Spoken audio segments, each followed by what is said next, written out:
The phone was shaking in Keisha's hand. She stood in the kitchen of the Stevens family home, staring at three little faces looking up at her with eyes too old for their age. Outside, police sirens were getting closer. In 2 minutes, everything would change. The parents who hired her would be arrested. The children would cry, and Keisha, she would become the most talked about babysitter in America. But no one would understand why she made that call. Not at first.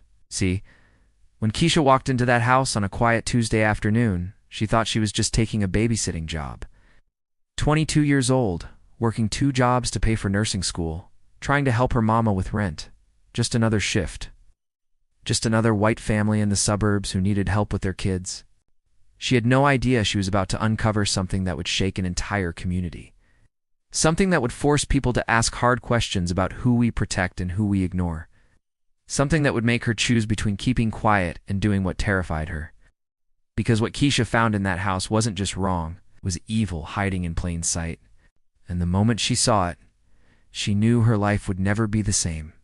"Miss Keisha," the oldest girl whispered, "are you going to leave us too?" That question? That one question broke something open inside Keisha's chest, because she realized these babies had been abandoned long before she ever walked through that door. Let me show you exactly how this happened. 3 weeks earlier, Keisha had posted on a babysitting app. She needed extra money. Student loans were crushing her. Her mama's hours got cut at the hospital where she cleaned rooms. Keisha's dream of becoming a pediatric nurse felt further away every single day. The message came from Sarah Stevens. Professional photo. Nice smile. 2 sentences. Need reliable sitter for 3 children, ages 4, 7, and 9. Flexible hours. Good pay. Keisha showed up to the interview wearing her best shirt. The house was beautiful. 2 stories, big yard, toys everywhere. Sarah and her husband Michael seemed ... normal. Tired, maybe. Sarah's hands shook a little when she poured coffee. Michael barely looked up from his phone. But the kids? The kids were different. Emma, the 9-year-old, stood perfectly still in the doorway.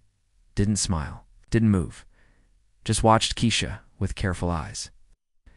7-year-old Jacob hid behind his mother's leg, flinching when Michael's voice got loud. And little Lily, only 4 years old, she didn't talk at all. Not one word. She just held a stuffed rabbit so tight her knuckles turned white. Keisha felt something twist in her stomach. Something familiar. Something she remembered from her own childhood. From her own house when her daddy's voice got too loud and her mama's eyes got too empty. But she needed this job. Sarah walked her through the house. The kids go to bed at 8. No TV after 7. Jacob has a peanut allergy. Emma sometimes has nightmares. Standard stuff. Then Sarah said something that made Keisha pause. If anything seems ... off, just text me, don't call. I don't want Michael disturbed. Keisha nodded. But that sentence sat heavy in her chest. Don't call.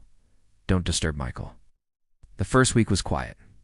Keisha picked the kids up from school, bought them dinner, helped with homework. The kids were good. Almost too good. They cleaned up without being asked. Never fought, never got too loud. Emma did all her siblings' homework. Jacob apologized for everything, spilled juice. Sorry, and Lily still didn't speak. One night Keisha was reading to them before bed. Jacob leaned against her shoulder, and she felt his whole body relax. Like he'd been holding tension for years, and finally let go. "You're nice," he whispered. "Of course I am, baby," Keisha said, kissing his forehead. "Not everyone is," Emma said from across the room. Keisha looked at her. 9 years old, with eyes like an old woman. "What do you mean?"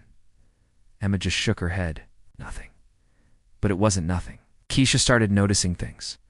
Small things. The pantry was full of food, but the kids were always hungry. Like truly hungry. There were locks on the outside of bedroom doors. Jacob had bruises on his arms. "I'm clumsy," he said, not meeting her eyes.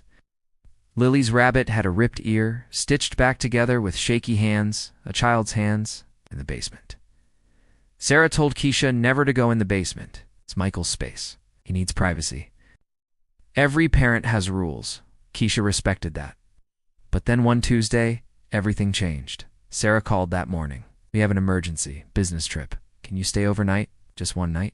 Keisha said yes. She texted her mama, packed a bag, showed up at 4 p.m. Sarah was rushing out the door, face pale, and shaking worse than usual. The kids are fed.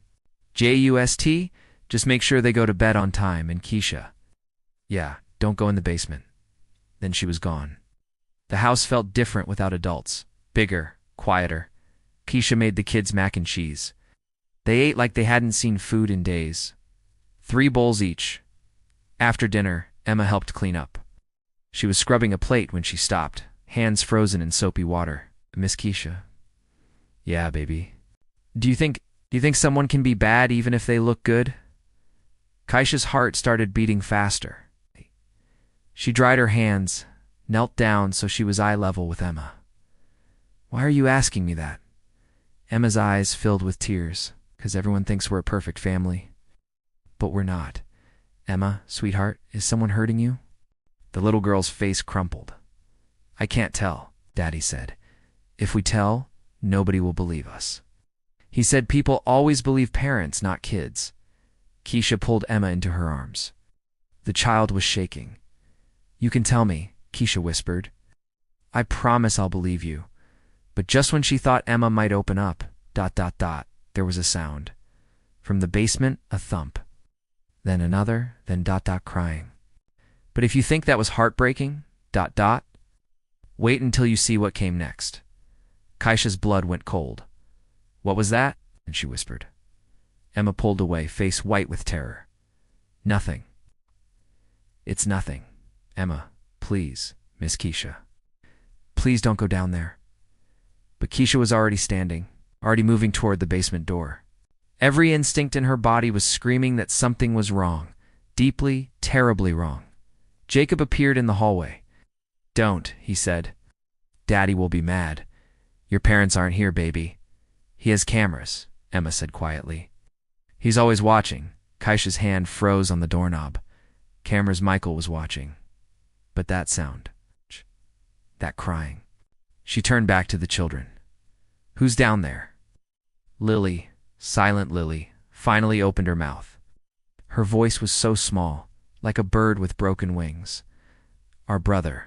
Your ... what? Emma started crying harder. His name is Marcus. He's 6. And nobody knows he exists.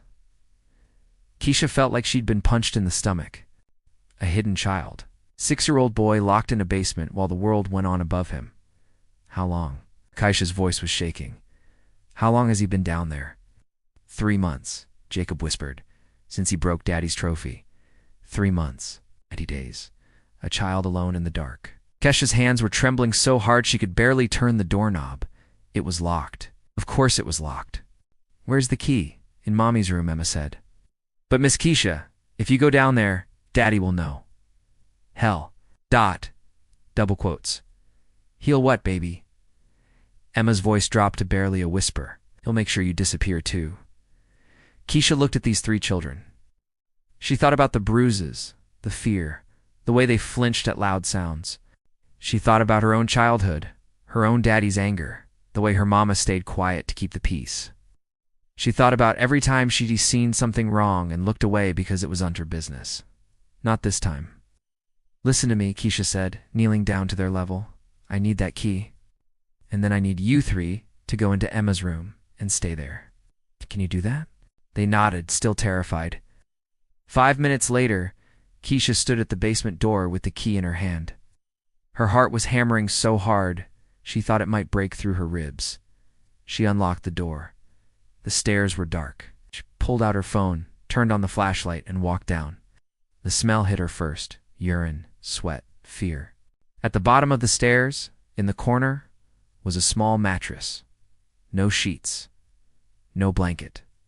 And curled up on that mattress was the smallest boy Keisha had ever seen. Marcus. He was skin and bones. His clothes were filthy. His hair was matted. Please don't hurt me, he whispered. Keisha felt tears stream down her face. She walked slowly toward him, hands up, voice gentle. Baby, I'm not going to hurt you. My name is Keisha. I'm here to help. You're not Daddy? No, baby. I'm not Daddy. Marcus started to cry, not loud. Quiet, broken sobs like he'd learned crying too loud brought punishment. Keisha sat down on the filthy floor and opened her arms. "Can I hold you?" The boy hesitated. Then he crawled into her lap, and Keisha wrapped him up tight. He weighed nothing, just bones and heartbreak. She carried him upstairs. The other 3 children were waiting in the hallway, and when they saw Marcus, they all started crying. They rushed forward, hugging him, touching his face like they thought they'd never see him again. Keisha's mind was racing. She needed to call someone, police, child services, someone. But then her phone buzzed. A text from Michael Stevens. "I can see you. Put my son back in the basement. If you call anyone, I will make sure you never work in this city again. Nobody will believe a black babysitter over a respected white businessman." Keisha's hands started shaking. Eyes. This man was watching, and he was threatening her with something she'd feared her whole life. "Nobody will believe you." How many black women had heard those words? How many times had their truth been dismissed, their pain ignored, their voices silenced? Keisha looked at Marcus, 6 years old. She looked at Emma, Jacob, and Lily. Children who'd learned to be invisible, to stay quiet, to survive, and she made her choice. She picked up her phone, dialed 911. And when the operator answered, Keisha said 5 words that would change everything. "I need help. Children are being abused." Her phone buzzed again. "Michael, you just made the worst mistake of your life." But Keisha was done being afraid. Just when it seemed all hope was lost, something incredible happened.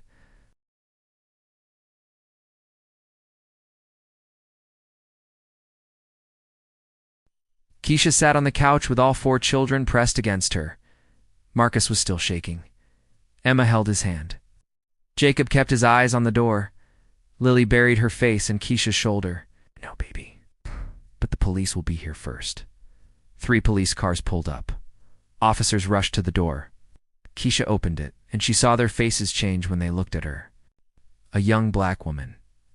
A white neighborhood. An expensive house. She saw the doubt creep in. "Ma'am, we received a call about child abuse." "Yes, sir. These children. All 4 of them. They've been hurt, neglected, and one of them," she gestured to Marcus, "has been locked in the basement for 3 months. The officer's eyes moved over the house. Clean, neat, toys everywhere. "It looked perfect, ma'am. Who are you?" "I'm the babysitter, Keisha Walker." She watched him process that. Babysitter black. Making serious accusations against white parents. "And where are the parents?" "On a business trip." "But the father is watching through cameras. He texted me, threatened me." "Shh. I have the messages." She showed him her phone. The officer read the texts, and his face hardened. Good. He believed her. She wasn't alone in this. "We need to examine the children, and we need to see this basement." For the next 2 hours, Keisha watched as police and child services workers moved through the house. They photographed the basement, the mattress, the locks on the bedroom doors. They gently examined the children, documenting every bruise, every sign of neglect. Marcus was taken to the hospital. Dehydration, infections from living in his own waste. A social worker sat with Emma, and the little girl finally told the truth. All of it. How their father punished them for being too loud, too messy, too much. How their mother knew, but was too scared to stop it. How Marcus had accidentally broken Michael's golf trophy, and Michael had dragged him to the basement. Locked the door and told the other kids that Marcus was gone, that he'd been sent away. That if they told anyone, they'd be sent away too. But Emma would sneak food to Marcus. She'd pick the lock with a hairpin she stole from her mother's room. She'd hold her little brother and promise him it would get better. 9 years old, and she'd been trying to save her brother's life. The detective working the case sat down with Keisha. His name was Rodriguez, and he had kind eyes. "Ms. Walker, you did something incredibly brave tonight." "I just did what anybody would do." "No," he said firmly. "Most people would look away. Most people would convince themselves it wasn't their business. You put yourself at risk for children you barely knew." Keisha's voice cracked. "How could I not? They're babies. They needed someone to see them. The parents are being picked up now. They'll face multiple charges. Abuse, neglect, false imprisonment, child endangerment. Because of you, these children are safe." But Keisha wasn't thinking about praise. She was thinking about Michael's text. about his threat, about how close she'd come to staying silent. Detective Rodriguez. He said nobody would believe me, 'cause I'm black, and he's not. Rodriguez's face grew serious. Ms. Walker, I'm not going to lie to you. Black women, black people in general, they speak up and they're not believed. They're doubted. They're punished for telling the truth. So why did you believe me? Because I've seen enough evil to know it doesn't have a color or a tax bracket. More people need to learn how to do that. 2 days later, the story broke nationally. Black babysitter saves 4 children from house of horrors. Keisha's phone exploded. Calls from news stations, messages from strangers. People calling her a hero. But Keisha didn't feel like a hero. She felt exhausted, angry, heartbroken. She felt like she'd seen something nobody should ever have to see. The trial happened fast. Michael and Sarah Stevens were convicted. Michael got 25 years. Sarah got 15. The children were placed with their grandmother, a woman who cried when she learned what her son had done to his own babies. And Keisha, she went back to work. Back to nursing school. Back to her life. But everything was different now, because she understood something she hadn't before. So what does all this mean for us today? Let me tell you what this story really taught me. It taught me that evil doesn't always look like we expect. Michael Stevens wasn't a monster in the dark. He was a businessman. The kind of man who smiled at people in the grocery store and donated to charity. His house looked perfect. His family looked perfect. And that's exactly how abuse hides. It hides behind nice curtains and manicured lawns. It hides behind professional photos and polite smiles. It hides in plain sight because we do want to believe that horror can exist in places that look like safety. But here's the thing about this particular story. Here's the part that kept me up at night. Keisha almost didn't call, not because she didn't care, but because she knew the risk. She knew what it meant for a young black woman to accuse a white family of abuse. She knew the history. She knew the statistics. She knew that black people, especially black women, have been speaking truth for centuries and being told they're lying. Think about how many times black women have raised alarms about their own pain, their own children, their own bodies, and been ignored. Think about maternal mortality rates. Think about medical racism. Think about every time a black woman said something is wrong and was told she was exaggerating, being dramatic, imagining things. Keisha carried all of that history in her bones when she picked up that phone, and she called anyway. Because those children needed her to be braver than her fear. But let's talk about something else. Something uncomfortable. What if Keisha had been white? Would Michael have threatened her the same way? Would we have been so confident that nobody would believe her? Or would she have had the automatic credibility that comes with whiteness in America? These are hard questions. But we have to ask them, because this story isn't just about one family. It's about systems. It's about who gets believed and who doesn't. It's about how racism makes it easier for abusers to hide, because they know they can weaponize racial bias against the people trying to expose them. Michael Stevens used racism as a shield. He counted on people doubting Keisha. He counted on the assumption that a black babysitter must be lying, must be trying to cause trouble, must be misunderstanding an innocent situation. He counted on silence. But Keisha refused to be silent. Now let's talk about the children.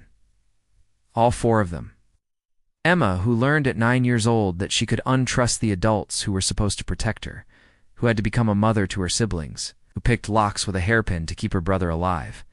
Jacob, who apologized for existing, who flinched at loud voices, who learned fear before he learned to read. Lily, who went silent because speaking had only ever brought pain. And Marcus, 6 years old, locked in darkness for 3 months because he broke a trophy. These are the wounds child abuse leaves, not just physical scars, but cracks in the foundation of who you are. These children will spend years learning to trust again, learning to feel safe again, learning that they matter. But here's what gives me hope. They survived.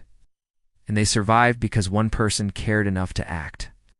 One person saw something wrong and refused to look away.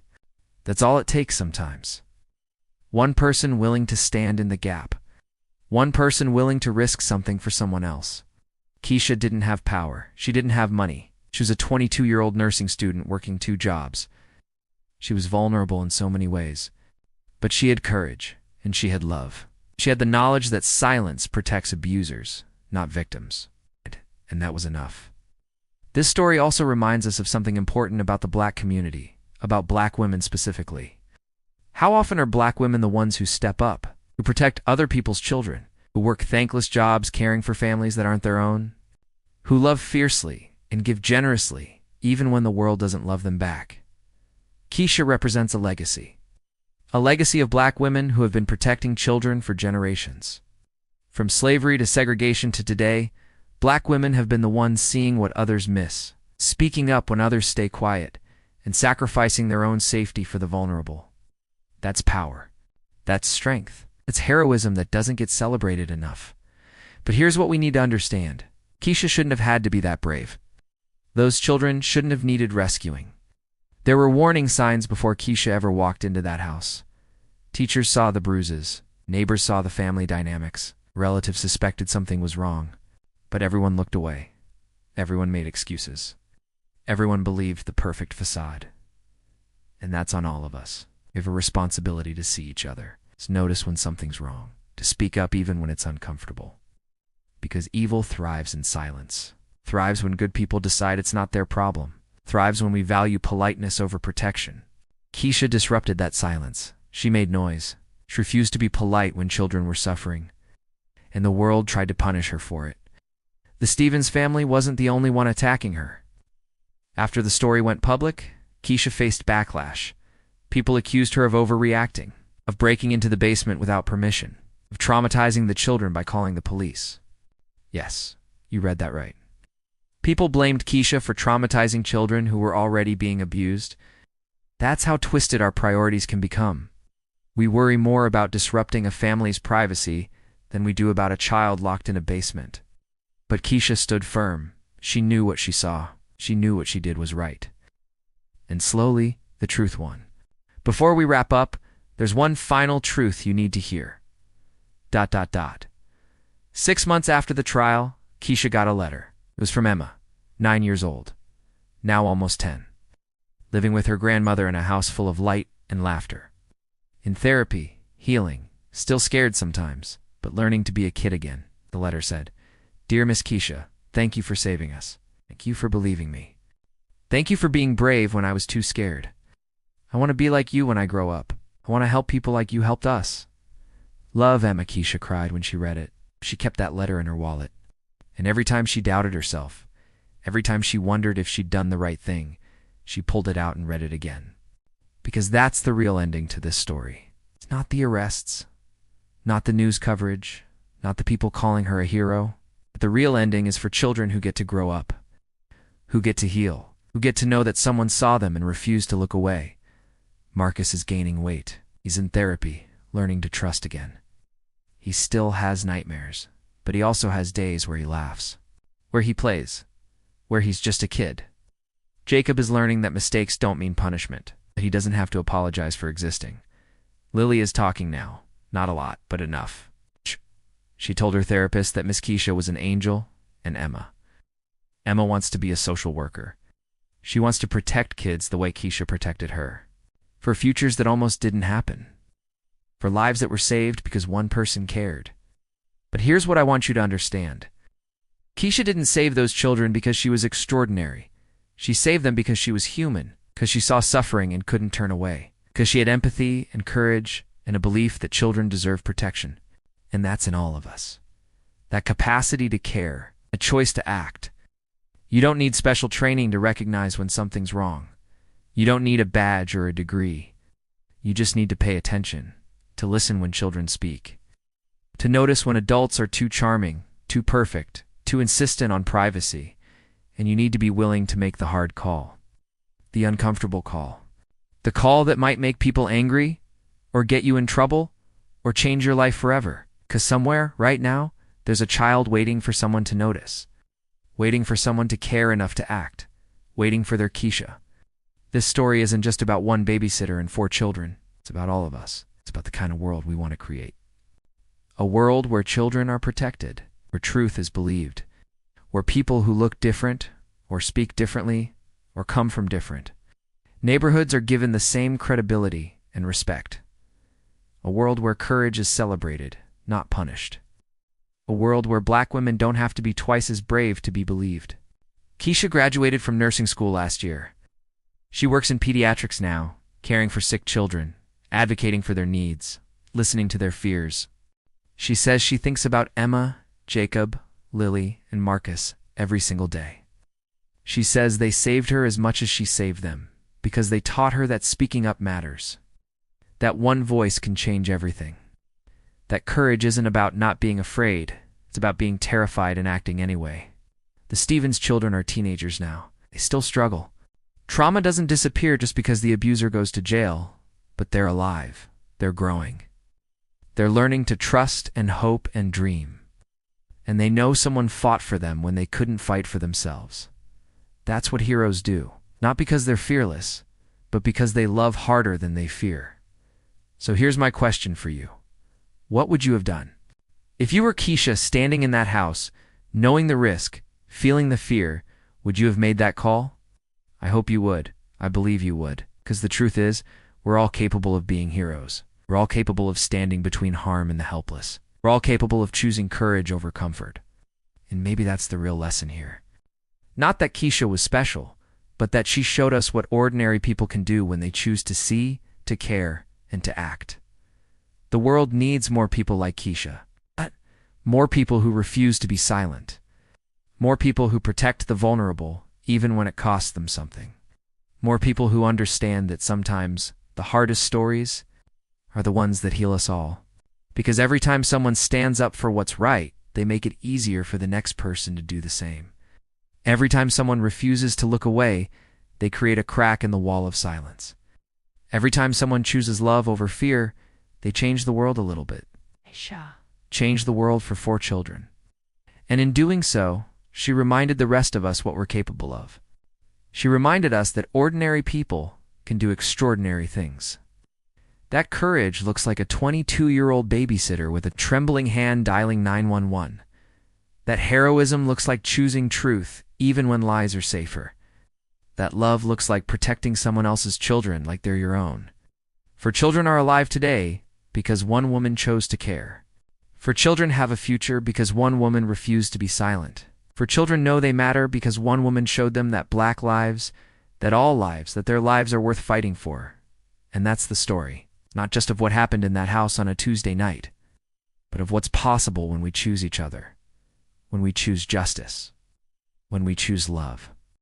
Keisha Walker is a hero, not because she's perfect, but because when it mattered most, she did the right thing. And so can we. Every single one of us.